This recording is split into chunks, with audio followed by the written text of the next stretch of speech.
Baik, Assalamualaikum warahmatullahi wabarakatuh. Kembali lagi di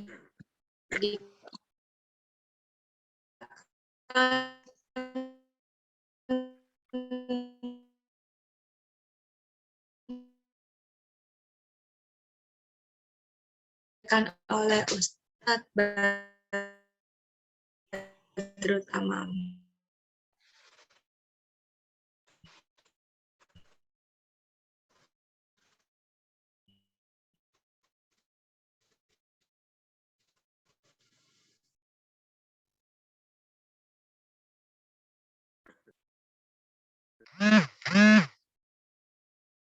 Ya, Assalamualaikum warahmatullahi wabarakatuh. A'udzubillah, bismillah, walhamdulillah, wassalatu wassalamu ala rasulillah, wa ala alihi wa sahbihi wa mawalah. Rabbi syrah li sadri wa yassir li amri, wahlul 'uqdatam min lisani yafqahu qawli. Rabbana la 'ilma lana illa ma 'allamtana innaka antal alimul hakim. Wa la hawla wa la quwwata illa billahil 'aliyyil 'azim. Kita lanjutkan pertemuan yang kemarin, yaitu tentang cinta tak terbalas. Bagaimana pandangan agama dalam menyikapinya? Oke, lanjut ke selanjutnya, layar selanjutnya. Jadi cinta itu adalah at-ta'alluq bisyai' ala sabilil istinas bil qurbi wal istihash bil bu'di. Yaitu hati sudah mulai nyantol terhadap sesuatu yang dengannya kita merasa senang ketika dekat dan merasa gelisah ketika menjauh. Ini adalah cinta pertama. Maksudnya tingkatan cinta pertama begitu. Seseorang dikatakan cinta minimal ketika menjauh dan mendekat ada rasa yang berbeda.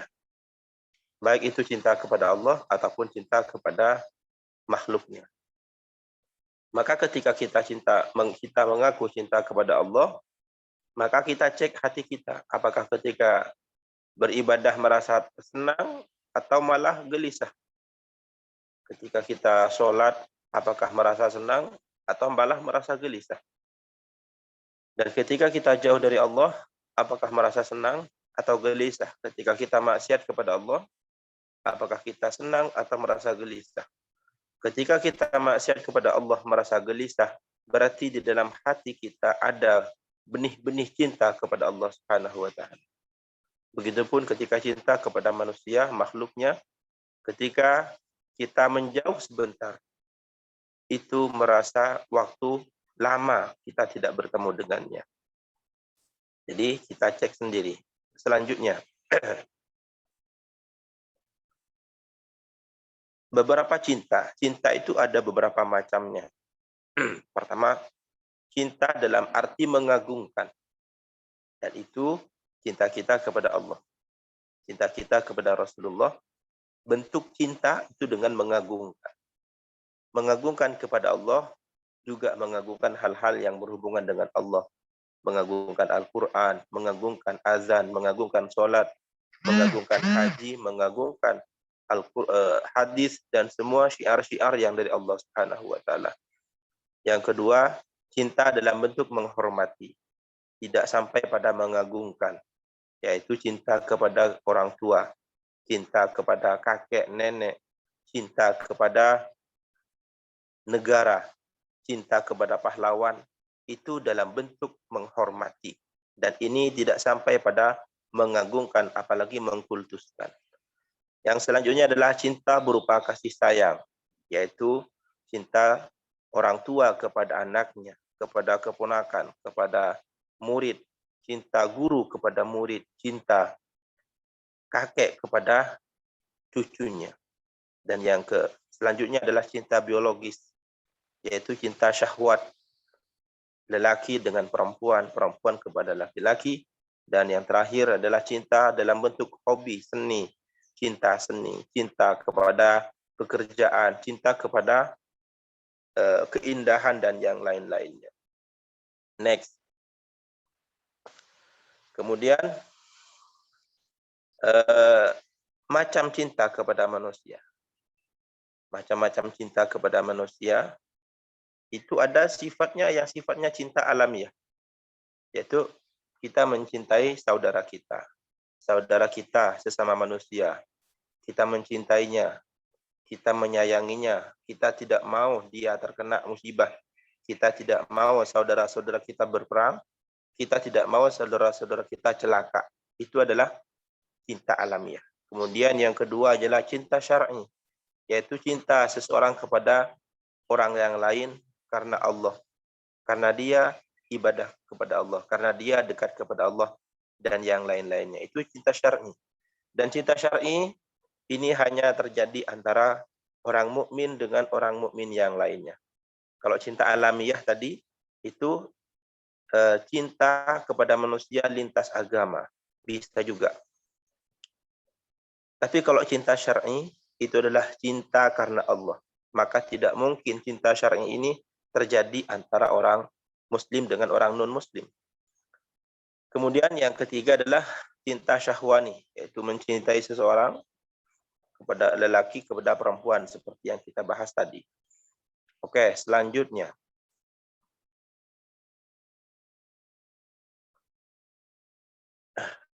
Pada episode ini kita agak percepat karena khawatir nanti ada gangguannya. Kemudian tingkatan cinta. Cinta itu ada beberapa tingkatan. Sebagaimana dirumuskan oleh Al-Imam Ibnu Qayyim al-Jauziyah. Beliau merumuskan ada 10 tingkatan cinta. Pertama adalah al-alaqah. Al-alaqah ini adalah awal ketertarikan hati. Jadi seorang ketemu dengan seorang lelaki, ketemu perempuan, baru ketemu pandangan pertama. Itu namanya al-alaqah. Itu adalah tingkatan cinta yang pertama. Tingkatan cinta yang pertama ini bisa jadi berlanjut, bisa jadi tidak. Bisa jadi berlanjut cintanya, bisa jadi nanti akan ketutup oleh cinta yang lainnya. Yang kedua, al-iradah.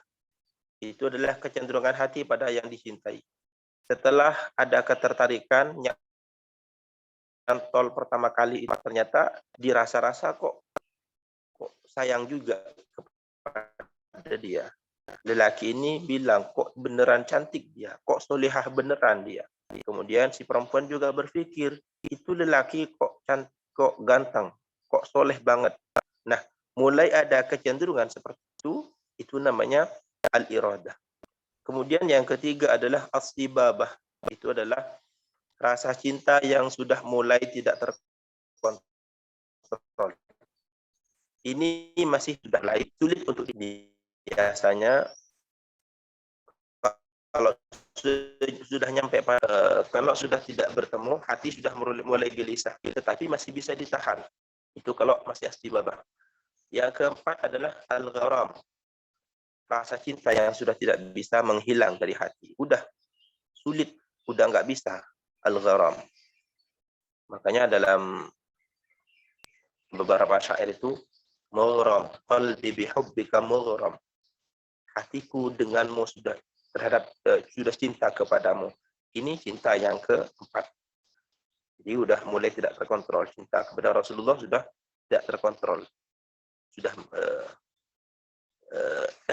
tidak bisa menghilang dari hati. Bahkan ketika kita melakukan kegiatan yang lain, cinta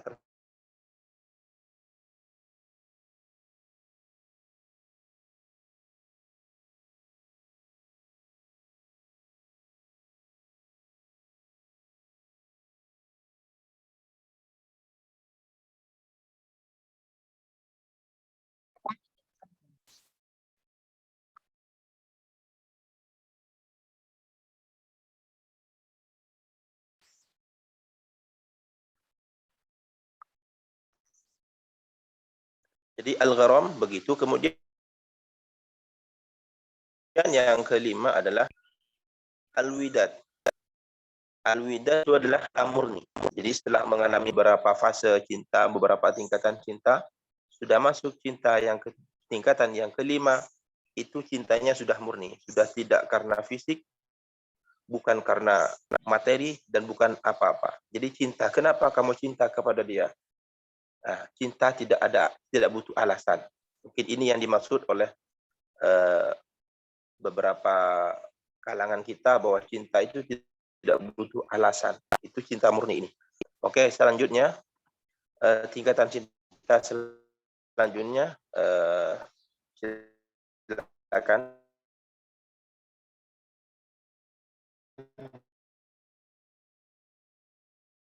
dibuka.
Bisa dilanjut, Ustaz?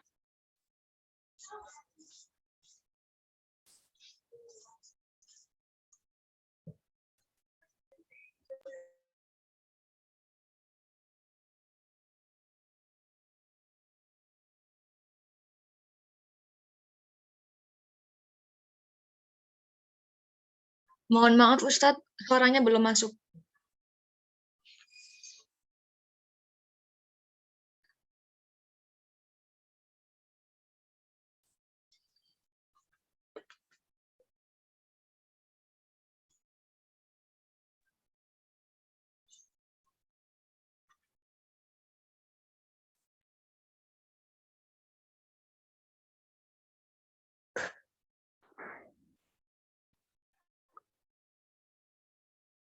Oke, kita lanjut. Tingkatan cinta yang keenam adalah al-ishqu, asyaghafu. Asyaghafu adalah cinta yang sudah menguasai hati dan sudah menutup ruang lain di dalamnya. Kalau cinta sudah masuk tingkatan ini, maka tidak bisa atau sulit untuk menerima orang lain. Ya.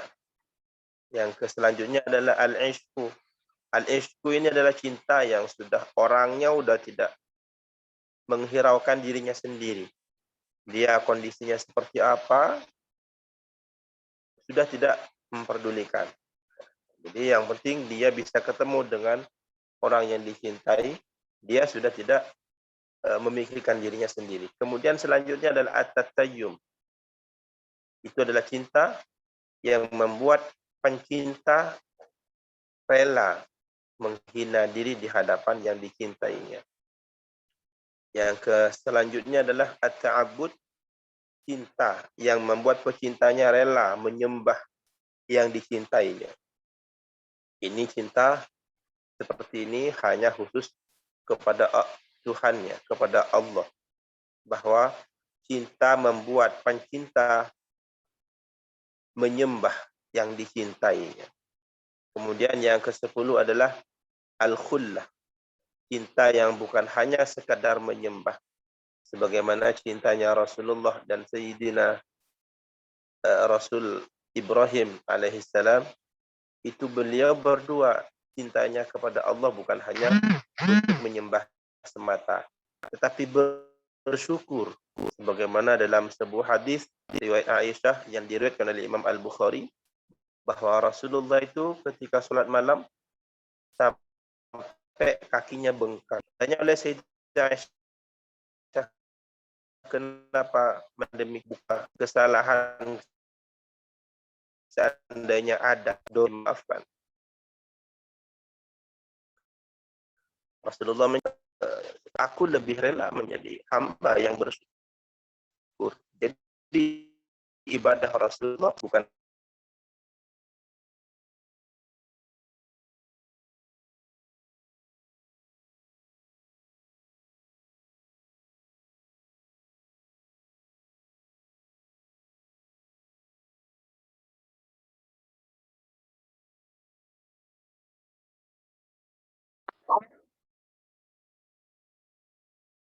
Oke, beda acara ya. Oke, kita lanjut.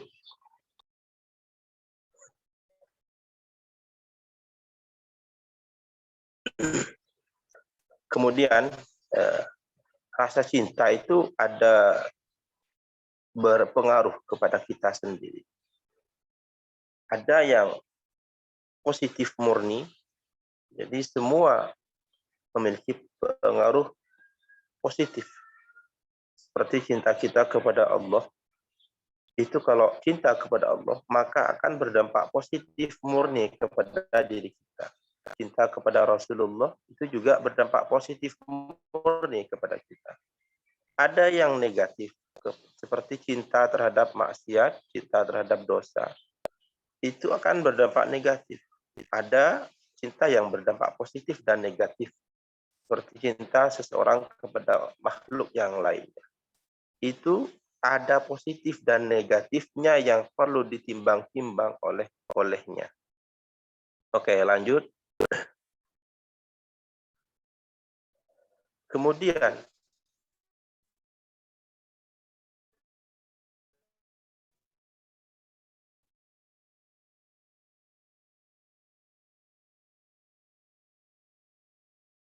pertanyaan selanjutnya adalah ketika kita suka kepada orang soleh, suka kepada orang wali, kepada orang yang dekat kepada Allah, itu berarti cinta kita karena Allah. Bukan karena dia kaya, bukan karena dia sering ngasih makan. Nah, ini ada beda sedikit. Kalau orang mencintai orang wali, orang soleh, karena beliau suka ngasih makan, itu cintanya bukan karena Allah. Cinta karena Allah bukan karena itu semua, tapi karena memang dia dekat dengan Allah.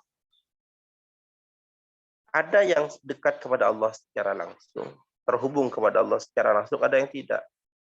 Contoh yang tidak langsung adalah ada orang membangun masjid, kita rajin untuk memberi sumbangan kepada pembangunan tersebut. Itu adalah mencintai sesuatu karena terhubung kepada Allah secara tidak langsung. Karena masjid ini tidak langsung, tetapi masjid ini nanti akan digunakan untuk menyembah kepada Allah. Jadi kalau cinta kita kepada seseorang karena dia rajin ngasih makan, bukan cinta karena Allah. Cinta karena Allah itu persyaratannya bukan sifatnya, tidak ada persyaratan yang sifatnya duniawi. Tidak ada. Tidak ada persyaratan yang sifatnya duniawi. Bahkan di sini kita sering tertipu. Aku mencintai dia karena Allah. Padahal cintanya bukan karena Allah. Karena kecantikannya, karena ketampanannya. Cinta karena Allah tidak melihat fisik. Sudah tidak melihat materi lagi. Tetapi dia betul-betul terhubung dengan Allah. Dan ini yang nantinya akan mendapatkan naungan di akhirat. Dalam sebuah hadis, وَرَجُلَانِ تَحَابَّا فِي اللَّهِ ijtama'a alaihi waftaraqa alaihi. Salah satu orang yang akan mendapatkan naungan nanti di akhirat adalah dua orang yang saling mencintai karena Allah, bertemu karena Allah, berpisah karena Allah. Oke, lanjut. Kemudian manfaat cinta karena Allah itu ada manfaat yang ada dua setidaknya. Pertama, dia akan membawa energi positif kepada jiwa kita. Misalnya kita bekerja karena Allah, maka ada energi positif, kita akan semangat terus. Baik gajinya naik atau gajinya menurun, itu tetap semangat. Kenapa? Karena saya bekerja bukan karena gaji, tapi karena Allah. Digaji atau tidak pun, itu tetap akan bekerja. Jadi akan membawa energi positif berupa sifat yang konsisten, tepat waktu, kemudian bertanggung jawab. Itu adalah bagian dari dampak cinta kepada Allah. Kemudian yang kedua, mendapatkan jaminan nanti di akhirat. Seperti dalam hadis tadi, sab'atun yudhilluhumullahu yawma la dhilla illa dhilluh. Ada 7 orang, 7 kelompok yang mendapatkan naungan. Salah satunya adalah warajulani tahabba fillah, 2 orang yang saling mencintai karena Allah, bukan karena dunia, bukan karena jabatan, bukan karena pangkat, bukan, tapi karena Allah Subhanahu wa taala. Kemudian dalam ayat lain dijelaskan bahwa al-akhillau yawma idin ba'dhum li ba'din aduwwun illa al-muttaqin. Bahwa orang di dunia yang saling mencintai itu nanti di akhirat akan jadi saling bermusuhan kecuali mereka yang mencintainya karena Allah. Bahkan anak dengan orang tua itu nanti akan saling lari dari tanggung jawabnya. Yauma yafirrul mar'u min akhihi wa ummihi wa abihi wa sahibatihi wa banihi. Di akhirat nanti orang itu akan lari dari anaknya, anak akan lari dari orang tuanya, suami akan lari dari istrinya, istri akan lari dari suaminya, kecuali mereka yang mencintainya karena Allah, cinta kepada anak karena Allah, cinta kepada orang tua karena Allah, cinta kepada istri karena Allah. Maka itu masuk dalam kategori illal muttaqin, kecuali orang-orang yang bertakwa. Jadi cinta karena Allah itu tidak hanya berdampak positif di dunia, tetapi juga sampai ke akhirat. Oke, lanjut. Sejauh mana cinta diperjuangkan? Ya, secara garis besar ada dua. Pertama, seberapa besar hal positif yang ada padanya. Saya cinta kepada sesuatu, apakah itu akan melahirkan positif ke saya? Apakah akan melahirkan dampak positif? Yang kedua, kalau ada positif dan negatif, lebih besar mana positif dan negatif yang diakibatkan oleh cinta itu sendiri. Jadi kontrol ini ada pada akal. Karena hati dalam urusan rasa, hati ini tidak bisa terkontrol. Yang bisa mengontrol adalah akal. Jadi dalam urusan rasa, urusan perasaan, hati ini memang tidak ada batasnya. Hanya bisa dikontrol oleh akal. Misalnya seseorang cinta pada seorang perempuan. Dia sudah tidak memikirkan dampak negatif yang akan ditimbulkan. Maka yang harus berpikir, yang harus mengontrol adalah akal. Dia anaknya siapa? Kalau saya menikah dengan dia, maka bagaimana? Itu yang bisa mengontrol adalah akal. Sementara hati tidak bisa mengontrol. Sebaliknya, dalam urusan untung-untungan, itu akal sangat cerdas. Bahkan akal harus dikontrol dengan hati. Jadi kalau dalam urusan untung-untungan, yang penting saya untung, itu akal yang berbicara. Harus dikontrol dengan hati. Apakah keuntungan saya ini tidak merugikan orang lain? Itu adalah hati yang mengontrol. Oke, selanjutnya. Bagaimana menyikapi cinta yang tak kunjung berbalas? Di masa Rasulullah SAW itu ada cinta yang tak terbalas, yaitu kasih cinta antara Barirah dengan suaminya. Barirah itu adalah wanita yang cantik di masa Rasulullah, dan kebetulan Barirah ini juga adalah pembantu dari Sayyidah Aisyah radhiyallahu anha. Kemudian dia bercerai dengan suaminya. Lalu suaminya ingin balik lagi kepada istrinya. Lalu Rasulullah menyampaikan pesan itu kepada Rasulullah, dan kemudian Rasulullah menyampaikan itu kepada si perempuan. Lalu si perempuan bertanya kepada Rasulullah, "Ya Rasulullah, apakah engkau ini wahyu atau apa?" Kata Rasulullah, "Innama ana ashfa." Tidak, ini bukan perintah atau bukan wahyu. Ini saya hanya menyampaikan atau syafaat untuk dia saja. Lalu si perempuan tidak mau, dan Rasulullah tidak memaksakan. Artinya apa? Cinta yang tak kunjung berbalas itu tidak perlu dipaksakan. Kenapa? Pertama, cinta itu tidak dapat membunuh. Cintamu yang tidak terbalas jangan dipaksakan. Karena dengan tidak dipaksakan, ia tidak akan membunuh. Kemudian cinta yang tak terbalas tidak akan mengurangi rizkimu. Jadi tidak perlu diperjuangkan. Kemudian cinta yang tak terbalas juga tidak akan menentukan nasib dan masa depanmu. Kemudian yang perlu diingat juga adalah bahwa Allah itu memiliki banyak stok cinta untukmu. Ya. Jadi seseorang mencintai seseorang tidak terbalas, maka harus percaya, harus sadar bahwa Allah itu banyak memiliki stok cinta untukmu. Banyak perempuan lain, banyak lelaki lain yang lebih pantas untuk dicintai. Ya.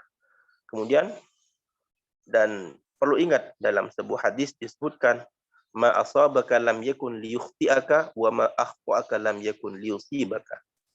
Apa yang memang ditakdirkan luput darimu, ia tidak akan menjadi milikmu. Dan apa yang sudah ditakdir menjadi milikmu, ia tidak akan luput darimu.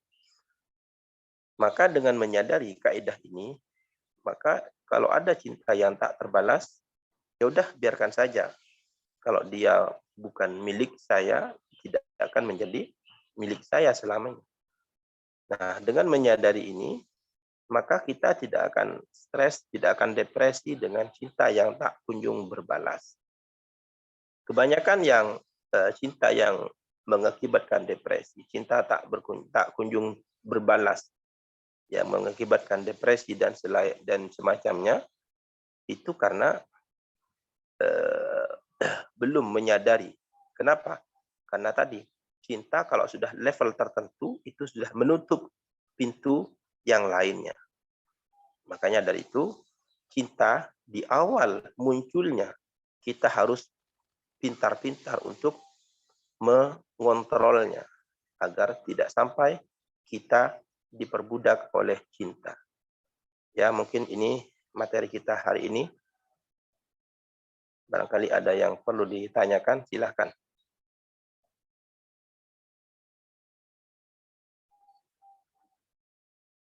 Oke, baik Ustaz. Ini ada titipan pertanyaan dari salah satu peserta. Pertanyaannya seperti ini.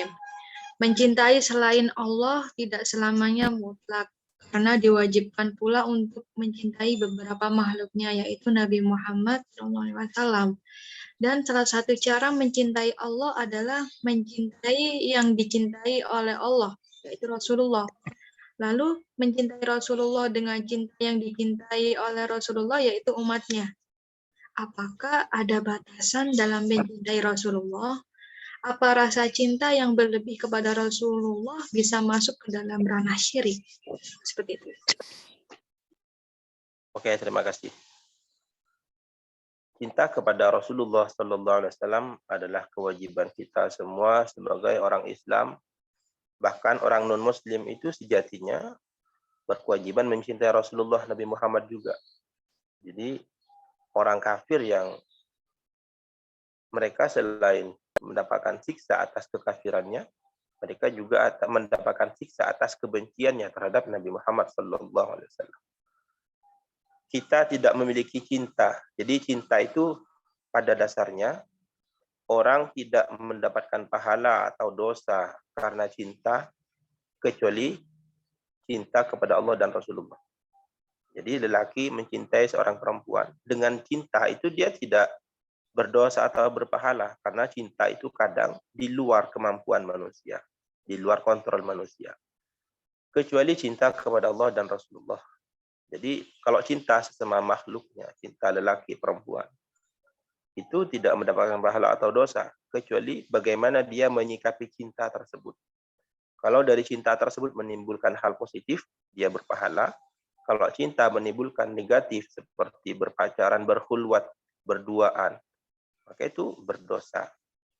Ya, kecuali cinta kepada Allah dan Rasulullah. Maka dengan cinta kepada Allah dan Rasulullah, dengan cintanya saja, tanpa menimbulkan pekerjaan, itu sudah berpahala.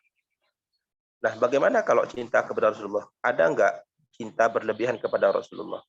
Maka saya katakan cinta kepada Rasulullah tidak ada berlebihannya. Tidak ada berlebihannya cinta kepada Rasulullah selama tidak menganggap Rasulullah sebagai Tuhan.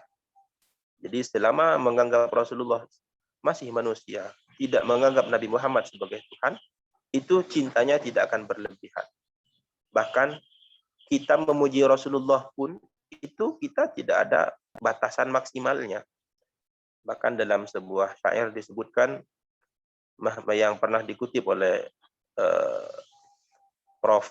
Al-Mufassir Quraish Shihab, "Mahma tafannana wasifuhu fi wasfihi yafna az-zaman wa fihi ma lam yusafi." Sepintar apapun seseorang mengurai keindahan Rasulullah, maka waktu akan habis, sementara di dalam Rasulullah masih banyak keindahan yang belum teruraikan. Bukan hanya itu, kita sebagai makhluk biasa, sebagai manusia mencintai Rasulullah, itu tidak ada apa-apanya ketimbang cinta Allah kepada Rasulullah. Kita memuji Rasulullah setinggi apapun, itu tidak ada apa-apanya ketimbang pujian Allah kepada Rasulullah. Perbandingannya begini. Misalnya kita sebagai manusia, warga Indonesia, warga biasa di Indonesia, kemudian memuji seseorang dengan pujian yang luar biasa, maka itu tidak terlalu berpengaruh. Dan ini berbeda dengan pujian yang dilakukan oleh seorang presiden kepada rakyatnya. Seorang presiden atau seorang guru besar memuji seseorang, engkau sangat cerdas. Itu jauh lebih tinggi pujiannya daripada kita, orang biasa yang memuji dengan pujian, kamu adalah orang cerdas, orang alim, orang pintar, orang begini dan begitu. Nah, begitu juga dengan pujian kepada Rasulullah. Allah itu pernah memuji Rasulullah dalam sebuah ayatnya, wa innaka la'ala khuluqin azim. Ini pujian Allah kepada Rasulullah, meskipun kelihatannya sangat pendek, tetapi ini jauh lebih tinggi nilainya daripada pujian kita kepada Rasulullah dalam satu kitab tebal. Misalnya ada maulid, kitabnya tebal, itu adalah pujian-pujian kepada Rasulullah. Itu pujian kepada Rasulullah dari manusia yang sangat tebal itu tidak seberapa nilainya daripada pujian Allah kepada Rasulullah dalam satu potongan ayat, wa innaka la'ala khuluqin azim. Kenapa? Karena pujian dari Allah itu pujian dari Tuhan alam semesta. Pujian dari seluruh alam semesta. Ibaratnya kalau Allah yang memuji Rasulullah itu minimal, ya, sama dengan pujian seluruh alam semesta. Karena Allah pencipta alam semesta. Tetapi kalau saya sendirian yang memuji Rasulullah, sehebat apapun saya memuji Rasulullah, tetaplah saya adalah saya yang merupakan makhluk biasa, makhluk yang sangat terbatas, makhluk yang lemah. Jadi pujian dari orang lemah itu tidak sama dengan pujian dari Allah yang maha perkasa. Maka mencintai Rasulullah itu tidak ada batasannya. Mencintai Rasulullah tidak ada batasannya selama tidak sampai menganggap Nabi Muhammad Rasulullah itu sebagai Tuhan. Mungkin itu jawabannya. Oke, baik Ustaz. Terima kasih atas jawabannya dan juga kajiannya. Untuk peserta kajian lainnya nanti bisa melanjutkan tanya di fitur Tanya Ustadz. Di web cari Ustadz, kemudian klik Tanya Ustadz, langsung masukkan nama, nomor telepon, dan email, kemudian langsung bertanya di sini. Begitu. Baik, terima kasih Ustadz atas kajian ini. Semoga bermanfaat untuk kita semua. Dan semoga kita mendapatkan rahmat dan cintanya dari Allah Subhanahu wa Ta'ala dan juga syafaat dari Nabi Muhammad SAW. Baik, kita berjumpa lagi di kajian Sabtu seperti biasa dengan tema toxic friendship dan bagaimana Islam pandangannya dalam Islam. Oke, terima kasih Ustadz. Dari kami, wassalamualaikum warahmatullahi wabarakatuh. Waalaikumsalam warahmatullahi wabarakatuh.